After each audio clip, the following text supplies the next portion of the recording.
Quelques mots sur l'UPEG. Hein. C'est une association d'éducation populaire qui fonctionne maintenant depuis 10 ans. C'est cette année que nous fêtons notre 10e anniversaire de l'Université populaire, avec cette idée de faire connaître l'Europe, ses États, ses politiques, son droit, peut-être pour faire disparaître un peu cette habitude que l'on a notamment en France de dire « ça c'est la faute à l'Europe, c'est la faute à l'Europe », sans forcément la connaître réellement et dans ce qu'elle fait, il me paraît important de l'évoquer. Depuis 10 ans, nous avons organisé à peu près 115 ou 114, je crois que c'est la 115e conférence. Notre site internet, alors peut-être que c'est parce qu'il avait beaucoup de succès, a été piraté cet été, vraiment de manière assez forte, tellement forte qu'il a fallu le refaire dans sa totalité. Il a été refait cet été par Katia qui tient la caméra d'enregistrement derrière. Voilà, refait le site, donc le site fonctionne à nouveau avec le même nom, pas de difficulté pour s'y rendre. Sur ce site, on y trouve à la fois les conférences, enregistrées bien sûr, et toutes les conférences enregistrées, et puis on y trouve aussi des notes de lecture. Beaucoup de personnes lisent un livre et disent qu'il faudrait le valoriser, donc une cinquantaine de notes de lecture. On y retrouve des mini-cours, on fait cours sur l'Union européenne, parce que ça s'appelle des mini-books, ça c'est plus compréhensible par la jeune génération, et puis des interviews, donc un ensemble de choses qui sont mises à la disposition de ceux qui ont envie de savoir un peu plus. On dispose d'un très grand nombre de partenaires, et dont certains nous suivent depuis longtemps et nous épaulent depuis longtemps, bien évidemment la ville de Grenoble, la Maison internationale, mais aussi la métropole Grenoble-Alpes et le conseil départemental de l'Isère. Donc on a des soutiens, y compris financiers. Je veux dire, ceux-là parfois sont plus décisifs que d'autres types de soutiens. Non, l'ensemble des soutiens est important, les financiers c'est bien sûr indispensable. Alors, aujourd'hui nous accueillons Richard Verly, qui est correspondant du quotidien suisse Le Temps à Paris depuis 2 ans, a-t-il dit, et qui, effectivement, a déjà beaucoup voyagé, beaucoup vu, d'ailleurs, puisqu'il a été correspondant dans plusieurs lieux, correspondant à Bruxelles pendant un certain temps, correspondant à Genève aussi, le journal Le Temps est à Lausanne, correspondant à Tokyo, à Bangkok. Il a donc pu observer l'Europe de loin, d'une certaine manière, et c'est important d'avoir son point de vue, d'avoir un regard suisse sur l'Europe, parce qu'au fond, la Suisse est très proche de nous, et en même temps très lointaine. Quand on regarde sur l'aspect culturel, il y a des différences qui ne sont pas à négliger.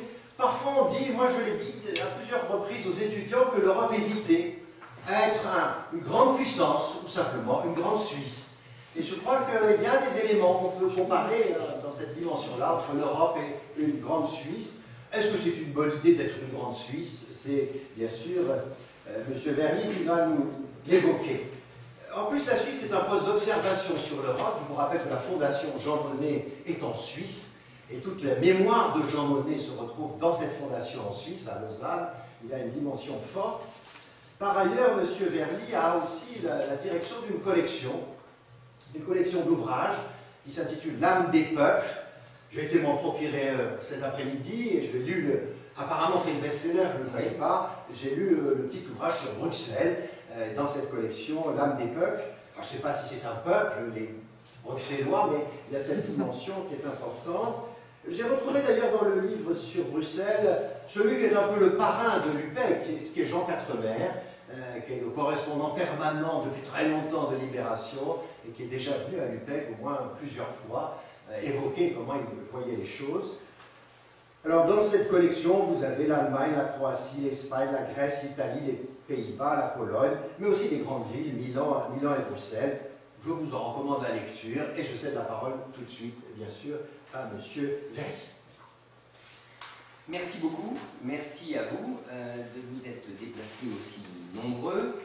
J'imagine que les occasions de se déplacer à Grenoble sont nombreuses, donc ça fait toujours plaisir de voir que les sujets européens attirent quand même à un moment où l'Europe, la construction européenne fait face à une crise de confiance, je dirais, pour le moins sérieuse et pour le moins problématique. Alors, peut-être pour compléter l'explication, d'abord merci beaucoup aux organisateurs d'avoir songé à m'inviter. Philippe, qui est un confrère du Dauphiné, nous sommes en contact régulier par email et je voulais le remercier aussi pour cette invitation. Alors, me présenter, c'est aussi quand même de vous donner quelques éléments de compréhension qui peut-être vont étayer mon argument ensuite. D'abord, je suis correspondant effectivement permanent, donc je suis journaliste, correspondant permanent du Temps en France, donc je raconte la France à des lecteurs qui sont essentiellement suisses, mais qui, et ça c'est le prodige de l'Internet, ne sont plus seulement suisses, puisque nous avons à peu près, en tout cas pour notre partie Internet, notre partie site, nous avons à peu près un tiers de nos lecteurs qui sont français.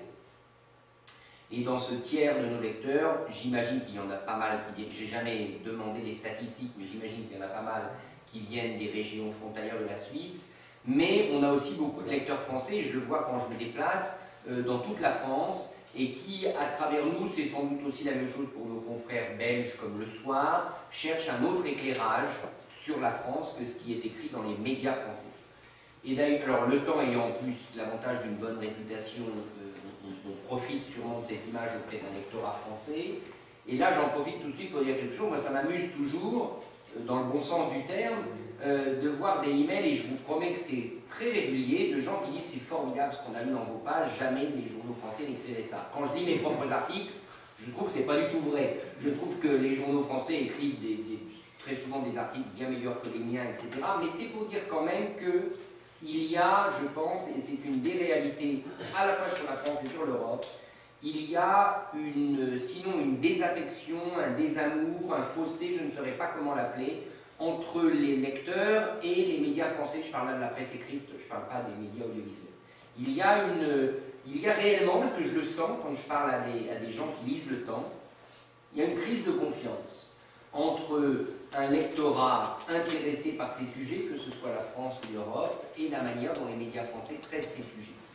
Alors là, on pourra en discuter, est-ce que c'est mérité, pas mérité, le débat est ouvert, mais moi je le sens, parce que souvent, les lecteurs nous disent « Ah, vous traitez de ça, ou votre vue n'est pas la même, ou vous osez écrire des choses que les médias français ne traitent pas, etc. » Alors c'est assez en plus amusant dans mon cas, parce que moi je suis franco-suisse, donc mon père était suisse, ma mère est française, et moi j'ai grandi en France.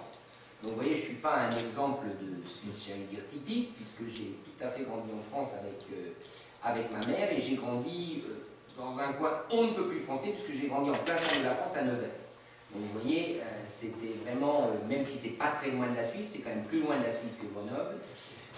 Bon, j'ai toujours évidemment eu des liens familiaux avec la Suisse, où j'ai fait une partie de mes études et où je travaille depuis maintenant une dizaine d'années pour Le Temps. Et en ce qui concerne mon expérience de la presse suisse, j'ai toujours été au service étranger, j'ai toujours été sur l'international avec en gros 3 phases.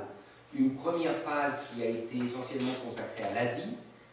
J'ai passé beaucoup de temps en Asie, que ce soit en Asie du Sud-Est ou au Japon, et je continue de garder un œil assez précis sur ces régions. Ensuite, une phase européenne. J'ai été pendant 6 ans, de 2006 à fin 2012, le correspondant permanent du journal à Bruxelles, c'est-à-dire pour ces années-là, en gros, la crise financière, 2008, 2009, 2010, la crise grecque et tout ce qui a suivi ça, j'étais mobilisé de très près sur ces sujets. Et après un petit détour rapide par la rédaction centrale, j'ai donc obtenu on m'a confié ce poste à Paris, qui est un poste un peu particulier, parce que, pour 2 raisons, et là aussi je pense que c'est important de vous le dire. D'abord parce qu'il y a, en tout cas pour les Suisses francophones, et notre public il est bien sûr essentiellement composé de Suisses francophones, il y a une grande proximité avec la France. La capitale culturelle de la Suisse francophone, c'est Paris. Donc il est évident qu'il y a une grande proximité. Les chaînes de télévision, pas toutes maintenant avec les chaînes du câble et autres, mais une bonne partie des chaînes de télévision françaises, notamment les chaînes de télévision nationales, sont diffusées sur la Suisse romande. Donc ça crée une proximité très très forte. Le personnel politique français est très connu en Suisse, également parce que le spectacle politique suisse n'a rien à voir avec le spectacle politique français. Donc je dirais les vedettes sont les vedettes françaises. Et je me souviens très bien, il n'y a pas si longtemps, d'avoir discuté avec François Fillon. On discutait parce qu'il est venu à une conférence qu'on organisait à Lausanne au mois de mai, et on préparait cette conférence. Je l'avais donc rencontré pendant une vingtaine de minutes, et il était assez bluffé parce qu'il se souvenait qu'il y a quelques années, alors qu'il n'était pas encore Premier ministre, donc il n'avait pas encore accédé à ce rôle de premier plan sous le quinquennat de Sarkozy. Il était connu comme politicien, mais je dirais pas de tout premier rang. Il était allé faire du ski à Verbier, parce qu'il est très passionné de montagne. Fillon, il aime beaucoup la montagne, etc. Il était allé faire du ski à Verbier en Suisse, là où vont beaucoup de Genevois, et tout le monde le reconnaissait. Et à sa grande surprise, lui-même, à l'époque, il voyait que tout le monde le connaissait, alors que c'était quand même pas une figure la plus connue de la politique française, même s'il est devenu par la suite. Et cette proximité, elle crée deux choses. Elle crée d'abord une certaine ironie, qu'on pourrait appeler peut-être dans certains cas de la condescendance, dans d'autres de l'arrogance, dans d'autres de la curiosité. En gros, les Suisses francophones qui prétendent ou qui croient connaître la France, sa culture, ses institutions, comprennent de moins en moins les Français. Ils comprennent de moins en moins les Français, ça on le constate, parce qu'ils estiment que ce pays, ce grand pays, cette grande culture, cette grande nation, en gros, n'arrête pas de patauger. Elle patauge dans une espèce de pathos permanent, pathos social, je vous livre les choses très brutalement, mais pathos social, pathos, comment dirais-je, un peu culturel, et au fond, les Français n'arrivent pas à comprendre qu'ils doivent changer, que le monde a changé, et beaucoup de Français continuent de s'accrocher, vu de Suisse, à une France ancienne, que les politiciens leur servent alors en permanence, la France protectrice, etc., alors que bien cette France-là, elle n'existe plus, ou plus exactement, elle n'est plus en adéquation avec le monde tel qu'il est. Ça, c'est une première vue qui est très très forte en Suisse. C'est cette incompréhension vis-à-vis de Français qui sont au fond peut-être trop intelligents pour se réformer, ou tellement intelligents qu'on ne comprenne pas les réformes qu'ils sont vraiment prêts à faire. Voilà. La deuxième chose, c'est que, et ça va avec ce que je viens de dire, parce que ça s'auto-alimente, c'est que le fossé économique s'est terriblement creusé. Il faut savoir qu'aujourd'hui, la Suisse romande, dont on a souvent dit qu'elle était le parent pauvre de la Suisse romande a énormément progressé économiquement, et ce qu'on appelle en Suisse l'arc lémanique, donc en gros ce qui commence à Genève et ce qui finit à Montreux, Vevey, donc toute cette partie suisse du lac Léman, est l'une des régions économiques les plus dynamiques de Suisse et les plus dynamiques d'Europe. C'est maintenant, notamment grâce au succès des biotech, qui sont très importantes en Suisse, grâce évidemment à la finance, quand l'argent est là, tout est plus facile, c'est évident, grâce à beaucoup de PME industrielles très solidement implantées, c'est une région qui a une croissance forte, qui attire énormément de frontaliers et d'employés français, frontaliers ou pas, et le niveau de vie moyen de cette région lémanique n'a plus rien à voir avec le niveau de vie des régions périphériques françaises, qui pourtant sont considérées comme extrêmement prospères d'un point de vue français. Donc les régions frontalières de la Suisse sont perçues en France comme des régions extrêmement prospères, mais dans ces régions-là, par rapport à la Suisse, et le différentiel de salaire est criant. La meilleure preuve, c'est que vous avez dû suivre, pour ceux qui s'y intéressent, on a eu une votation il n'y a pas si longtemps sur le salaire minimum. Le salaire minimum a été refusé, et le salaire minimum proposé était, je crois me souvenir, de 4 300 francs suisses, c'est-à-dire au taux actuel 4 300 €, puisque quasiment le franc suisse est à parité avec l'euro. Donc le salaire minimum qui était proposé et qui a été refusé, parce qu'il n'y a pas de salaire minimum en Suisse, était de 4 300 francs, 4 300 € mensuels. Et ça dit beaucoup de choses. Ça dit beaucoup de choses parce que ça dit qu'un différentiel s'est installé, un différentiel de prospérité, un différentiel de manière de vivre, et beaucoup de choses de ce fait se sont tordues.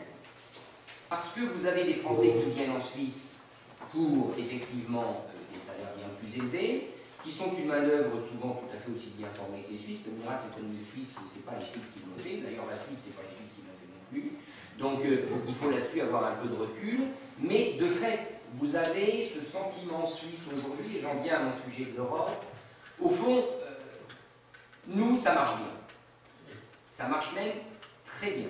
Si vous regardez à l'échelle européenne, croissance suisse qui est à peu près, je crois qu'elle va être encore de 1,8% cette année, on a un taux de chômage de 3%, c'est-à-dire le plein emploi. La Suisse est un pays de plein emploi. Vous pouvez être au chômage soit ponctuellement parce que votre entreprise vous a licencié, donc vous avez une période de chômage, mais vous retrouvez un travail. Et donc, ça crée des tensions parce que, à commencer à naître en Suisse maintenant, notamment dans la région genevoise, qui a longtemps été considérée comme la plus hospitalière de Suisse. Il faut savoir que le canton de Genève, c'est le dernier rattaché à la Confédération à l'occasion du congrès de Vienne en 1815, parce que Talleyrand a finalement laissé aux Suisses ce qu'on appelle le couloir de Versoix, c'est-à-dire cette petite portion qui relie le canton de Genève et le canton de Lausanne, alors que c'est une portion française. Eh bien, dans le canton de Genève, vous avez maintenant un mouvement qui s'appelle le MCG, le Mouvement Citoyen Genevois, qui est un mouvement antifrontalier, résolument antifrontalier, et qui a maintenant 2 élus à Genève au Conseil d'État, ce qu'on appelle le Conseil d'État, c'est-à-dire le gouvernement du canton de Genève. Et ce mouvement citoyen, c'est vraiment contre les frontaliers, contre l'afflux de frontaliers qui viennent prendre des jobs, etc., etc. Donc, les choses se tordent sous l'effet de la disparité économique, et ça, je crois que c'est très important de le dire, parce que ça vaut aussi pour l'Europe. Dernière chose que je voulais dire à propos de cette proximité, c'est que il y a ce sentiment en Suisse aujourd'hui, et après je vais parler plus directement de l'Europe, mais pour l'instant je reste sur la France. Disons-le très vite, que le personnel politique français n'est absolument plus à la hauteur. Que c'est un personnel politique qui vit dans un autre pays que la France réelle, qui est un personnel politique extrêmement provincial en ce sens qu'il n'a pas de connaissance du monde, il n'a pas l'épreuve du monde. Et surtout, chose absolument, d'un point de vue suisse, et je ne me fais pas ici le défenseur de la Suisse, vous verrez tout à l'heure, mais qui est incompréhensible, c'est cette remarque que vous entendrez partout en Suisse, ces gens n'ont jamais travaillé. Ils ne sont jamais passés par une entreprise, ils n'ont jamais été dans le secteur actif normal, quelle qu'ait été leur fonction, avocat, médecin, peu importe, mais ils n'ont jamais travaillé, alors que nous, nos conseillers fédéraux, les 7, alors là c'est un autre sujet, on gère un pays de 8 millions d'habitants avec 7 ministres, et que je sache, il n'est pas trop mal géré. Pourquoi la France a besoin d'en avoir 30 ou 35? Certes, il y a 60 millions d'habitants, d'accord, ok, mais bon, ça aussi c'est un point d'interrogation. Les conseillers fédéraux suisses ont à peu près tous, même tous, à un moment donné de leur carrière, travaillé dans des entreprises, ou alors dans la fonction publique pour ceux qui étaient fonctionnaires, mais ont eu une activité qui n'était pas liée à l'exercice d'un mandat politique. Pour vous dire, cet après-midi, mon après-midi était un peu compliqué, il était essentiellement dans le train parce que j'arrive de Nice, et le journal était tout à fait en alerte parce qu'il voulait que je fasse la nécrologie de Jacques Chirac. Donc vous savez que le décès a été annoncé un peu de manière prématurée ce matin. Jacques Chirac, c'est l'archétype. Jacques Chirac a fait de la politique dès qu'il est sorti de l'ENA, il a commencé à faire de la politique. Voilà, donc ce n'est qu'une vie politique. Ce qui était sans doute acceptable à une certaine époque, et ce qui est beaucoup moins maintenant. Donc voilà un peu, je vous ai brossé le décor à l'entrée. Maintenant, je vais dire deux choses qui sont, je crois, aussi importantes pour comprendre le point de vue suisse. D'abord, c'est pas injure, c'est pas faire du tout injure à la Suisse de dire que c'est un pays de droite. C'est fondamentalement un pays de droite. La gauche n'est représentée au Conseil fédéral que depuis l'après-guerre, avec 2 ministres, puisque c'est un système de concordance, comme on l'appelle. Donc vous avez 7 ministres divisés en 3 parties, 4 parties maintenant. Donc c'est un pays plutôt à droite, même nettement à droite, et qui donc, où les valeurs libérales au sens du marché, de la compétition, de la concurrence, sont profondément ancrées. Même si, et c'est le paradoxe suprême de la Suisse, c'est un pays de cartel. C'est-à-dire que la grande distribution est tenue par 2-3 sociétés, donc vous avez ce mélange, une cartélisation, c'est l'Amérique, cartélisation au sommet, et de concurrence, d'une économie assez rugueuse, très compétitive. Pourquoi je dis ça également? Parce que ça permet d'aboutir sur un autre point qui est que l'autre chose qui, je crois, alimente ce fossé entre la France et la Suisse, entre la Suisse et l'Europe d'une manière générale, c'est tout le problème de la jeunesse. Ça, c'est l'autre grand fossé. Et moi, je me souviens très bien, je vais vous donner un exemple tout à fait européen. Vous savez que la Suisse a une armée dite de milices. Vous savez aussi que le Parlement suisse est un Parlement de milices. Les députés, qui chez nous s'appellent conseillers nationaux, ou les sénateurs, qui chez nous s'appellent conseillers aux États, sont élus, mais ne siègent que 2 à 3 fois par an, plus les commissions. Le Parlement a 2 sessions, voire 3, et vous avez les commissions. Un parlementaire a un bureau qui sont des bureaux qui changent, ils ont des bureaux liés à leur groupe politique, mais un parlementaire en Suisse, on lui paye des frais effectivement pour une secrétaire, mais je peux vous dire ça n'a rien à voir avec la situation française, et le parlementaire travaille. Il est médecin, journaliste, entrepreneur, paysan, voilà. Bien évidemment, lorsqu'il siège, l'État rembourse sa partie de salaire. Et pareil pour l'armée, vous savez comment fonctionne l'armée suisse, donc vous êtes appelé, vous avez un corps permanent d'officiers, qui sont des officiers de carrière, et ils viennent s'agréger sur ce corps d'officiers des recrues, d'ailleurs on appelle ça les écoles de recrues, des recrues qui sont appelés pour faire entre 4 et 5 périodes sur les 10 années, entre en gros 20 ans et 30 ans. Et puis vous avez ceux qui, dans les recrues, se professionnalisent davantage, et donc vous avez les pilotes d'hélicoptères, pilotes d'avion, enfin vous avez tous les métiers. Évidemment, les pilotes d'avion ne pilotent pas leur avion que 3 fois tous les 3 ans, bien sûr. Donc vous avez des degrés différents de milices, vous avez des miliciens plus permanents que les autres, mais néanmoins ça reste toujours des miliciens, c'est-à-dire une activité temporaire dans un horizon professionnel. Et pourquoi je parle de la jeunesse? Parce que je me souviens très bien, j'étais à Bruxelles et je couvrais l'OTAN. La Suisse n'est pas membre de l'OTAN, pays neutre évidemment pas membre de l'OTAN, mais elle est membre de ce qui s'appelle le partenariat pour la paix, qui est au fond l'aéropage de pays qui gravitent autour de l'OTAN. La Russie en fait partie, c'est vous dire, mais la Suisse fait donc partie de ce partenariat pour la paix. Et le chef d'état-major suisse, qui est donc patron d'armée, qui est un militaire professionnel, était venu faire un exposé. Et il était venu faire un exposé sur la question de la conscription. Et ça, c'était, je le dis parce que c'était il y a 4 ans, donc avant toutes les questions qu'on se pose maintenant en France sur aurait-on pas mieux fait de garder le service militaire, enfin, tout ce qui touche au djihadisme, etc., etc. Et je me souviens très bien de ce moment. Il était devant, donc il y avait des ambassadeurs, des militaires de l'OTAN, il y avait tout un groupe de gens, la salle était pleine, c'était dans un hôtel à Bruxelles, et tout son exposé a consisté à dire, chez nous la conscription, c'est avant tout un lien national. C'est ce qui fait, et il était très, en plus avec un accent suisse-allemand, alors coupé au couteau, tout était là, c'était la caricature, il serait venu en vélo, c'était formidable, quoi. Il serait venu en vélo kaki avec un pactage, c'était bon. Et le type disait, j'ai oublié son nom, bon, je vous parle mais ça va me revenir, chef de corps, j'ai oublié son nom, il disait, c'est le prix qu'on paye pour faire la Suisse des futures générations. Et ça m'a beaucoup marqué, parce que je peux vous dire que dans la salle, la plupart des Européens ricanaient. Les diplomates et autres ricanaient. Et lui, il faisait un truc en plus très suisse, avec un schéma, voilà, il expliquait, il donnait des anecdotes sur les écoles de recrues, où vous voyez aujourd'hui arriver tout le monde, hein. Vous voyez des Suisses d'origine congolaise, afghane, albanaise, les types que vous voyez si vous allez à Genève avec leur pactage et leurs fusils, puisqu'ils ont le fusil à la maison dans le tram, vous les voyez, etc. Ils sont pas tous, il ne faut pas croire que les Lascars, c'est tous des types qui sont bien formatés, etc. Vous voyez de tout arriver. Hein. Et lui disait, c'est pour ça qu'on doit maintenir le service national. C'est parce que justement, on est le seul moment où on va ratisser l'âge et où tous ces gens, tous ces jeunes, hommes surtout, maintenant il y a des femmes évidemment, mais je crois, là je crois que c'est sur la base du volontariat, mais tous ces jeunes hommes qui font la Suisse réelle, là on est sûr de les attraper. C'est le seul moment et c'est ça.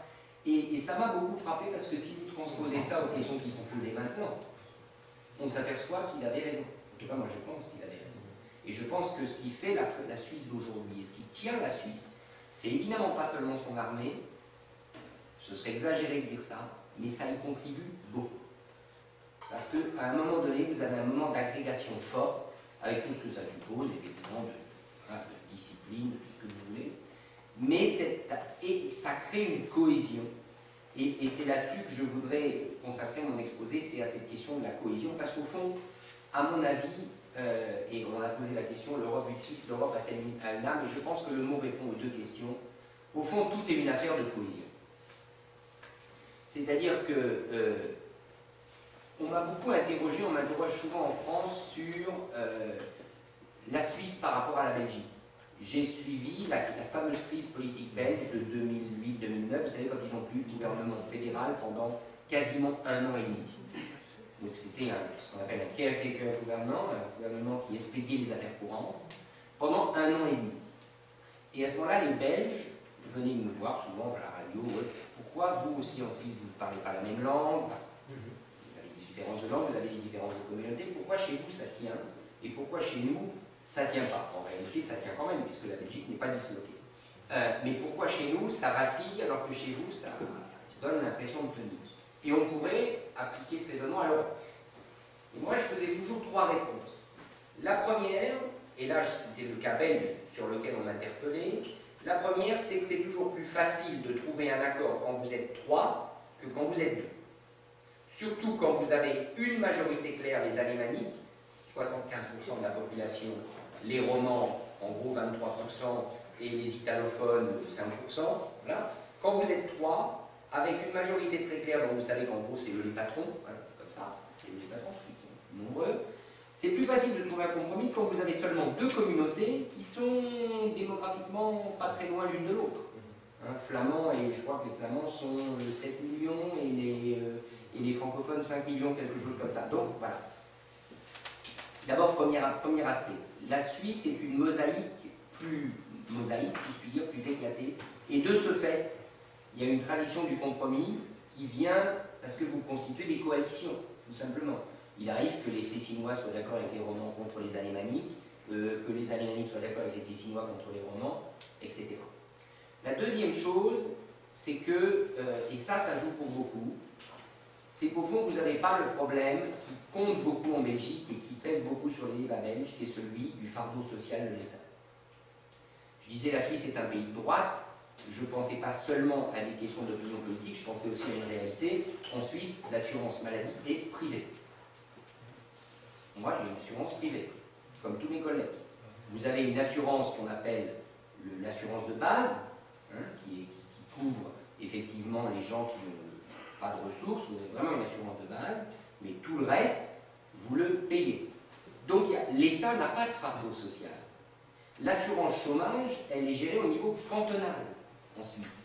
C'est le canton, si vous êtes par exemple employé sur le canton de Vaud, Lausanne, et que vous êtes licencié, vous êtes indemnisé par la caisse de chômage du canton de Vaud, qui n'a pas à supporter le poids de la caisse de chômage du canton de Genève, dont d'ailleurs les règles ne sont pas les mêmes.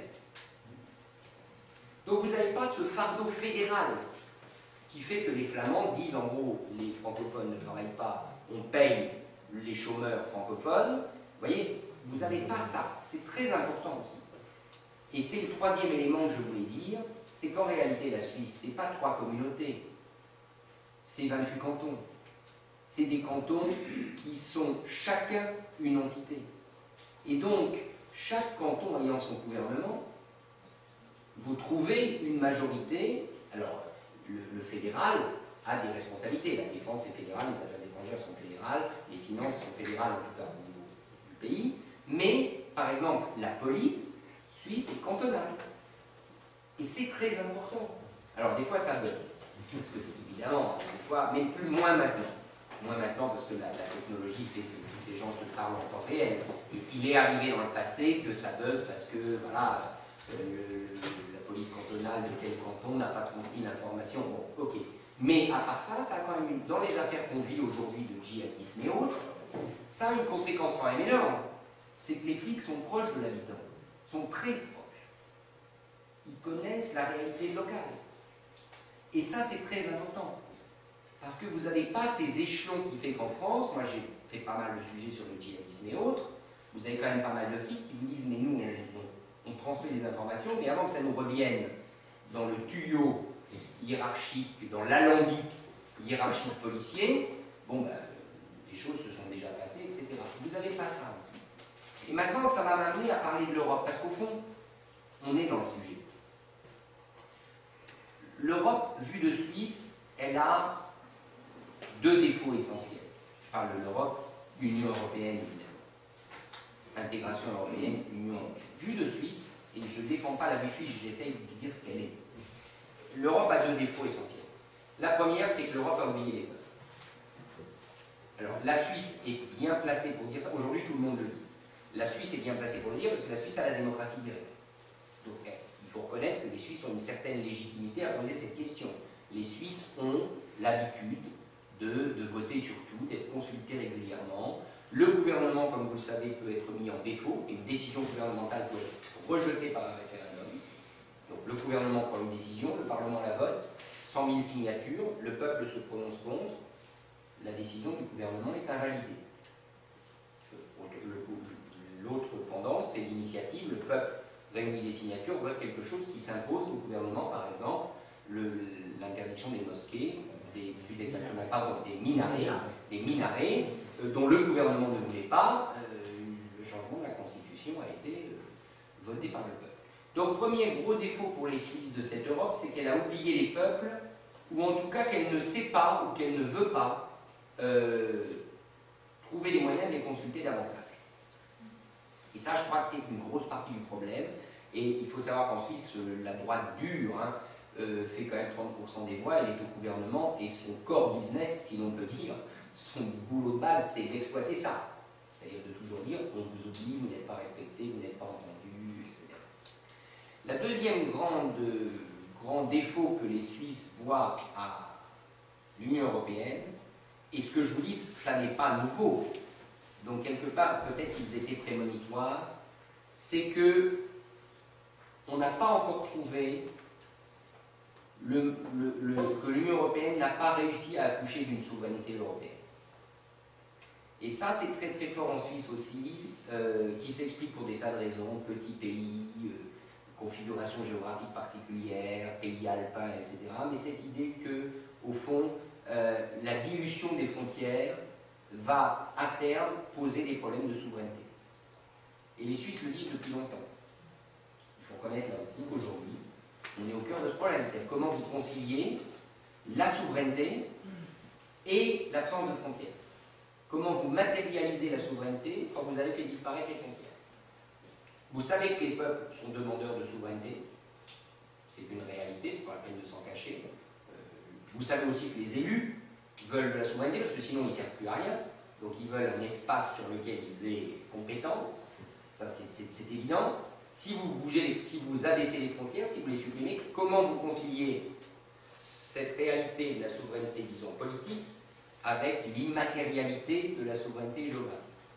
Donc je crois que là, il y a deux pôles très forts que la Suisse a toujours mis en avant pour expliquer son désaccord avec l'Union européenne. Ce qui s'est ajouté une dernière chose, et je crois qu'elle est très simple, c'est que contrairement à beaucoup de pays européens, et ça c'est l'histoire, il ne faut jamais l'oublier, et c'est toujours très bien de le rappeler aux Suisses qui ont tendance à l'oublier, qu'en 1957, ou disons après-guerre, jusqu'en 1957 avec le traité de Rome, la Suisse a tout à perdre dans l'Union européenne, alors que les autres ont tout à gagner, puisque la Suisse elle sort de la guerre intacte. Donc on vous propose d'entrer dans un grand club où tout le monde a plus ou moins des difficultés parce que tout le monde est sorti handicapé, unijambiste, amputé de la guerre, vous êtes en bonne santé, tout va bien. Franchement, le deal il est qu'à moitié intéressant, d'une façon assez pragmatique. Donc je crois que l'histoire joue aussi un rôle, et bien évidemment il faut le rappeler aux Suisses, parce que s'ils sont sortis de la guerre comme ils en sont sortis, c'est aussi au prix de compromissions, etc., qui ne sont pas glorieuses. On a eu l'occasion de le voir au fur et à mesure des examens historiques récents, les fonds juifs, etc. Là on est dans l'histoire voilà, qu'on connaît. Alors ça nous amène à, au fond, deux ou trois commentaires, ça m'amène à deux ou trois commentaires qui, je crois, ont à voir avec l'âme de l'Europe et aux interrogations qu'on peut se poser aujourd'hui. Et je vais essayer de ne pas être seulement critique, mais de voir en quoi on pourrait trouver des solutions peut-être. La première réalité, vue de Suisse et vue d'ailleurs, c'est que je crois qu'on est confronté à une fracture institutionnelle, à une fêlure institutionnelle. Les institutions européennes n'arrivent plus à créer ce qu'elles sont supposées créer, c'est-à-dire de la démocratie, de la décision, de la souveraineté et de la puissance. Au fond, les institutions européennes existent pour ces 4 raisons-là. Donc elles sont là pour créer la démocratie européenne. C'était le grand argument du Parlement européen. D'accord ? Parlement élu. Elles sont là pour créer de la souveraineté, c'est-à-dire pour que les gens aient le sentiment d'être représentés sur une zone géographique qui s'appelle l'Union européenne, donc pour exercer une souveraineté sur ce territoire. Elles sont là pour créer de la puissance, parce que si l'Union européenne n'est pas une puissance, alors à quoi elle sert? Très franchement. De fait, le but de ces institutions devrait être de créer de la puissance. Et enfin, dernière chose, elles sont là pour créer du lien, et pour mettre les gens ensemble au service de causes communes. C'est par exemple les prérogatives de la Commission en matière commerciale, on négocie. C'est la Commission qui négocie au nom des gouvernements. Or là, on a un problème, et je crois que ce problème, il est beaucoup plus profond que les institutions. Il est beaucoup plus profond, et c'est en ça qu'il est très difficile à résoudre. C'est parce que la réalité, c'est que l'échelon européen, alors est-ce que c'est la faute de l'élargissement, est-ce que c'est... Là, on ne va pas aujourd'hui tirer sur tous les fils, vous pourrez me poser des questions, on essaiera d'y répondre. Mais l'échelon européen n'est plus perçu, n'est pas perçu comme un échelon approprié aujourd'hui par une grande partie de la population. Moi, je suis convaincu qu'aujourd'hui, s'il y avait un référendum, et d'ailleurs c'est sans doute pour ça qu'on ne le fait pas ou qu'on ne prend pas les mesures pour le faire, s'il y avait un référendum le même jour dans les 28 pays, avec bien évidemment les péréquations nécessaires pour éviter que la décision soit emportée par les Allemands qui sont les plus nombreux, mais je pense qu'on aurait de très très grosses surprises. Si on demandait aux gens, est-ce que vous voulez encore la Commission, est-ce que vous voulez encore le Parlement européen, je pense qu'on aurait très très grosses surprises. Donc le décalage, le fossé entre ces institutions, qui en plus n'arrêtent pas de dire qu'elles sont légitimes, ce qui est le propre d'institutions en péril. Et là on trouve le parallèle avec la France. C'est-à-dire que plus vous êtes en péril, plus vous dites je suis légitime. C'est ce que j'appelle en France les incantations républicaines permanentes. La République, la République, la République, alors que sur le terrain, les gens vous disent ça ne fonctionne pas. L'État ne fonctionne pas. Enfin, pas de manière générale, mais dans beaucoup de domaines, l'État ne fonctionne pas. Donc, il y a une espèce d'incantation européenne aujourd'hui. Alors, la Fondation Robert Schuman, que vous devez bien connaître, qui c'est normal, c'est leur job en quelque sorte, eux, c'est les spécialistes de dire la solution serait toujours le plus d'Europe. On n'en fait pas assez, il faudrait en faire plus. Le débat mérite d'être ouvert. Mais en tout cas, je pense que cette fracture institutionnelle, elle est très problématique, parce que là, on est au cœur de l'exercice du pouvoir. Je ne pense pas, contrairement à ce que disent, j'ai vu que vous allez voir ma copine Sylvie Goulard, sous peu, que j'aime beaucoup, qui est une fille délicieuse, elle vient nous voir le 1er décembre. Non, 18 novembre. Ah, là, elle est marquée 1er décembre. Non, c'est 18 novembre. Alors, je peux vous le dire. Sylvie est une fille formidable et de grand talent à tous égards. Elle va vous expliquer que le Parlement européen est légitime aux yeux de la population, mais je ne comprends pas. Ça, c'est un vrai débat que j'ai avec elle. Je pense que le Parlement européen fait un très bon boulot, donc ce n'est pas une critique sur le travail qu'ils font. Enfin, vous en avez à peu près 150 qui bossent sur 750, quand même. Quand même, il faut dire les choses comme elles sont. Elle vous le dira elle-même d'ailleurs. Mais le sentiment de légitimité attaché au Parlement européen, très très faible. La deuxième chose, c'est que je crois que l'Europe actuelle, encore une fois, vue de Suisse ou vue de... elle a un vrai problème de conviction. Alors si vous me dites que Jean Quatremer vient ici régulièrement, Jean fait sans doute partie de ces gens qui ont des convictions, qui les affichent, qui se battent pour ces convictions, avec succès, etc. Peut-être moins maintenant que dans le passé avec succès. Mais il y a un vrai problème de conviction. Je ne suis... Alors là, pour le coup, ça amène à parler des personnes. Enfin, regardez l'exemple actuel donné par Barroso. Barroso, alors en plus, que je connais personnellement, qui a fait ses études à Genève. C'est peut-être à Genève qu'il a pris des banques, sans doute d'ailleurs. Il a fait ses études à Genève, il connaît très bien la Suisse. Je pense qu'il n'a pas été un président désastreux de la Commission européenne, mais le fait est que, voilà, le type quitte la Commission européenne, va chez Goldman Sachs. Encore une fois, légalement, je pense qu'ils vont se planter parce qu'ils peuvent. Voilà, je pense qu'ils vont se planter. Ils vont essayer de trouver des noises, etc., mais ça va être compliqué. Mais où est la conviction? Où est la conviction? Voilà. Je ne sais pas combien est le salaire de la Commission européenne, mais je crois que ça doit être quoi, à peu près, ça doit être entre 18 et 20 000 euros par mois. Donc, ça va, il a fait ça 10 ans, il est d'une famille, il a épousé une très bonne famille, il a du bien. Bon, quand même.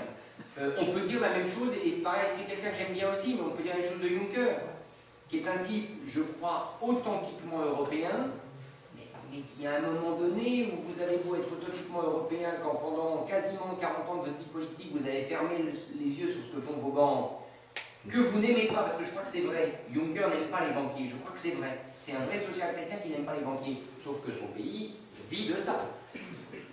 Donc je suis assez convaincu sur le fait que Juncker n'aime pas ces gens. Je pense que c'est vrai. Enfin, il a quand même, il était assis sur la marmite. Donc voilà. Donc là aussi, problème. C'est pas l'authenticité de l'homme, je crois qu'il est sincère.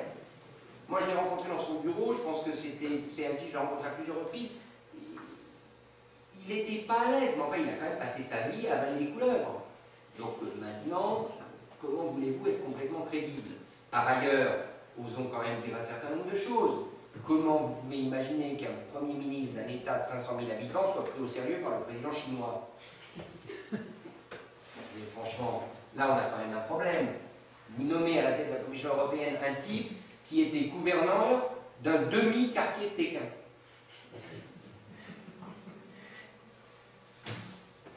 Le Chinois, il rigole.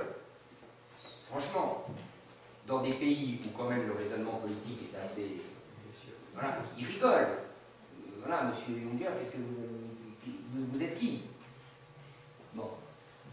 Là aussi, je pense qu'on devrait faire attention à ces choses quand on nomme des gens à la tête des institutions européennes. Mais globalement, c'est quand même un problème de conviction. Et dans les convictions, il y a une chose très très simple. C'est que... moi, je suis très frappé d'une chose, et c'est un débat que j'ai avec Jean Quatremer, et on n'est pas d'accord là-dessus. Enfin, on est d'accord et pas d'accord, ça dépend de l'angle sous lequel on prend. Pour moi, le vrai problème qu'a posé l'élargissement, c'est pas un problème politique. Il était sans doute justifié, il était par rapport à la conjoncture géopolitique de l'époque. Le problème, c'est qu'on a contaminé l'administration européenne. C'est-à-dire qu'il a fallu faire venir et intégrer dans l'administration européenne ce qu'on appelle les eurocrates, c'est-à-dire les gens qui font marcher la boutique, les 25 000 fonctionnaires à peu près de l'Union européenne. Il a fallu intégrer au pas de course des fonctionnaires, alors avec concours et tout ça, hein, ces gens n'ont pas été, recrutés, non, les choses se sont faites dans les règles, et beaucoup, moi j'en connais beaucoup, ils ont bossé, ils ont bûché très dur, des jeunes slovaques, etc., pour avoir les concours. Sauf que, ils n'avaient aucune conviction, et ils n'en ont aucune aujourd'hui. C'est le meilleur job qu'ils pouvaient rêver. C'est le meilleur job. Ils se sont vraiment défoncés pour l'avoir. Ils ont passé des concours très durs.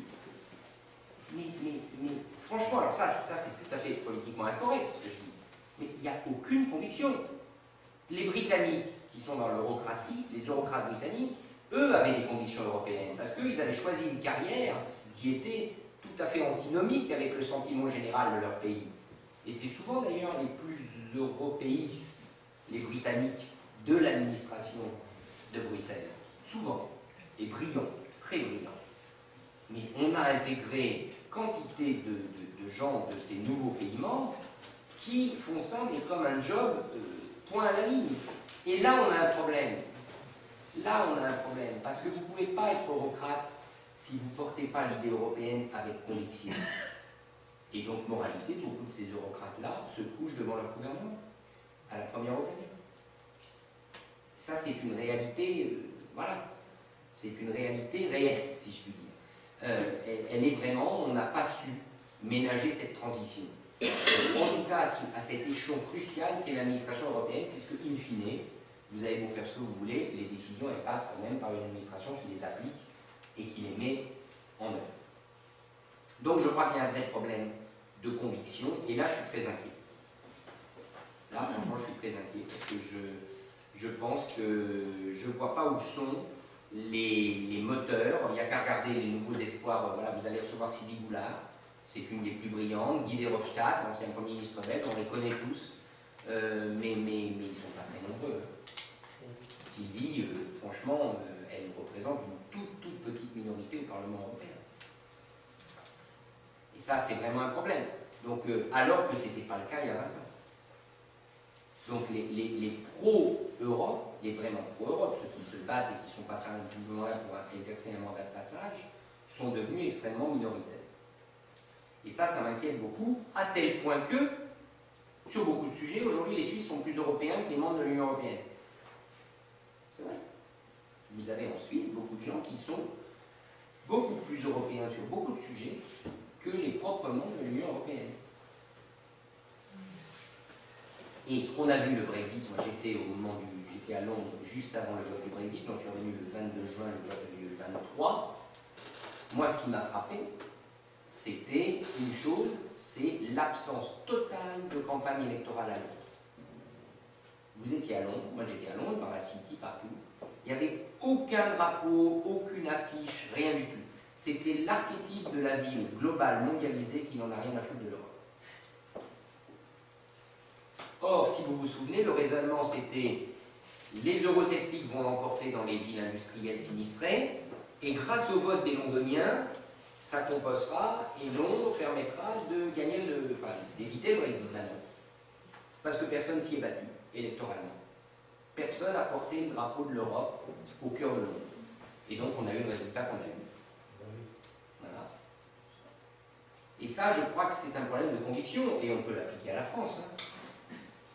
Qui aujourd'hui défend vraiment et prend les risques de défendre, j'allais dire, le projet européen avec conviction. Parce qu'un référendum, ça se gagne. On en a gagné en Suisse. C'est pour ça que je vous dis que les Suisses sont plus européens. Le référendum sur Schengen, la Suisse est membre de l'espace Schengen. Il a été gagné, ce référendum. Il a été gagné, donc ça prouve que ce genre de référendum se gagne. Faites aujourd'hui un référendum en France sur l'espace Schengen. Et vous posez la question, voulez-vous rester ou sortir? Donc, il y a vraiment un problème de conviction. Et ça, je suis très inquiet parce qu'à mon avis, c'est là où ça manque. C'est là où ça pêche, parce que les partis politiques et autres ont complètement déserté ce terrain-là, et que l'envie manque, et que la politique, c'est quand même 80% d'envie, in fine. Alors ensuite, il y a deux points qui peuvent être discutés, mais qui sont souvent cités et qui à mon avis, font partie du débat. Premier point, c'est ce qu'on appelle le manque, alors maintenant on utilise beaucoup une expression anglo-saxonne, le manque de narrative. Le manque de récit. Mais je crois que ça va de pair avec la conviction, c'est ce que je disais. C'est-à-dire que quand il n'y a plus de conviction, il n'y a plus de récit non plus. Le récit politique de l'Europe, moi j'ai fait cet été une série sur les grands moments européens de la Suisse. Je peux vous dire que dans les années 50, en Suisse, ça bouge beaucoup, il y a beaucoup d'effervescence politique autour de la question européenne, parce que la Suisse est une fédération, elle rêve d'exporter son système. Aujourd'hui, il n'y a plus de débat, il n'y a plus de dramaturgie. Quatremer a fait une très bonne tribune sur le récent sommet de Bratislava, qui était quand même un truc indigne. Et puis à chaque fois, on nous survend tout. On nous survend le sommet qui va sauver, le machin, plus personne n'y croit. Donc là, il y a un vrai problème de dramaturgie politique. Or, la politique, c'est de l'envie et c'est du drame. Parce que si vous n'avez pas un drame, les gens ne prêtent pas vraiment attention. Et donc, on n'a pas, le Brexit en est un très bon exemple. Moi, je trouve que c'est dramatique, cette idée qui consiste à dire que parce qu'un vote se tient dans un pays membre de l'Union européenne, on n'y va pas. Les Européens n'ont pas fait campagne à Londres pour l'Europe, sous prétexte que c'était l'Angleterre et que c'était aux Anglais, aux leaders politiques anglais, de défendre leurs projets respectifs. Moi, je crois que c'est une grave erreur. Pourquoi? Au nom de quoi, moi, ça ne me choquerait pas du tout s'il y avait un référendum en France, que Juncker fasse un meeting politique. S'il ne le fait pas, il va dire que c'est à cause, parce que la France est la France, mais c'est parce qu'il a la trouille de le faire, c'est pas la même chose. Vous savez, moi j'étais en Grèce au moment de la crise, je dis ça en rigolant, j'ai un avis sur la Grèce, je vous le dis tout de suite, moi je suis très pro-réforme. Je pense que ce pays avait besoin de se réformer, que c'est dur, effectivement, mais que je trouve assez scandaleux de dire que la Grèce est humiliée, blessée.